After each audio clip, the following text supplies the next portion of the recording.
వృత్తాసురుడి వధ జరిగిన రోజుల్లో కైలాస పర్వతం మీద ఋషుల దగ్గర నేను నా తమ్ముడు శపథం చేసి సూర్యుడు అస్తమించే లోపల సూర్యుడి దాకా ఎగరాలి అనుకున్నాం. సూర్యుడు నడినెత్తికి వచ్చేసరికి జటాయువు ఎండదెబ్బ తిన్నాడు. అప్పుడు నేను వాడికి ఎండ తగలకుండా వాడికన్నా పైకెగిరి నా రెక్కలు అడ్డం పెట్టాను. ఆ కారణంగా నా రెక్కలు కాలిపోయాయి. అంతలో జటాయువు స్పృహ తప్పి నేలమీద పడసాగాడు. ఇదంతా 8000 ఏళ్ల నాటి సంగతి. పర్వతం మీద పడిపోయిన నేను అతి కష్టం మీద మిట్టపల్లాలను దాటుకుంటూ ఆ మహర్షి ఆశ్రమానికి వచ్చాను. అప్పుడు నాకొక వింత కనిపించింది. దక్షిణ దిశ నుండి ఆయన స్నానం చేసి వస్తుంటే ఆయన వెంట ఎలుగుబంట్లు, చెమరీ మృగాలు, పులులు, సింహాలు, ఏనుగులు, సర్పాలు రావడం నాకు కనపడింది. ఆయన ఆశ్రమంలోకి వెళ్ళగా అవి అన్నీ వెళ్ళిపోయాయి.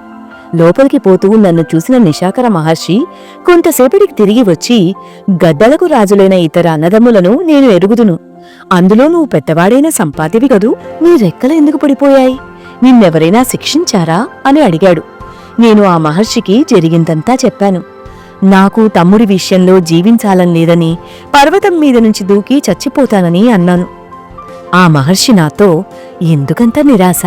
నీ ద్వారా ఓ కార్యం జరగాల్సి ఉంది. ఓ స్త్రీని వెతుకుతూ ఓ దళం వస్తుంది. వాళ్లకు సహాయం చేస్తాం. ఆ తర్వాత నీకు రెక్కలొస్తాయి. కాబట్టి ఇక్కడే ఉండమన్నాడు. రెక్కలు కాలిపోయిన వాడిని నేనేం సాయం చేస్తానని నవ్వుకునేవాణ్ణి. చూస్తూనే ఇన్నేళ్లు గడిచిపోయాయి. ఇప్పుడు ముసలివాణ్ణయ్యాను అని చెప్తుండగానే వానరులు తనకు దూరంగా వెళ్లడం గమనించాడు. వాళ్ళెందుకో ఆశ్చర్యపోతున్నారు అనుకుంటూ ఉండగానే సంపాతికి తన శరీరంలో మార్పులు తెలిసాయి.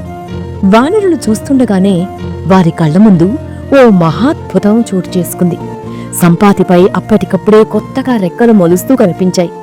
అవి అప్పటికప్పుడు కాస్త ఇంకాస్త ఎర్ర రంగులో మెరుస్తూ పెరిగిపోయాయి. సంపాతి పరమానంద భరితుడై, నిశాకర మహర్షి చెప్పినట్టే నాకు మళ్లీ రెక్కలు వస్తున్నాయి. బలం తిరిగి వస్తోంది. దీన్ని బట్టి ఆయన చెప్పిన ఆ దళం మీరే. మీరు వెతికే స్త్రీ సీతాదేవి పరమసాధ్వియే. మీ ప్రయత్నం తప్పక విజయవంతమవుతుంది. ఆ స్త్రీమూర్తిని మీరు తప్పక కనిపెడతారు. లంకకు వెంటనే బయలుదేరండి అని అరుస్తూ తన రెక్కల బలం చూసుకునేందుకు ఆకాశంలోకి ఎగిరిపోయాడు.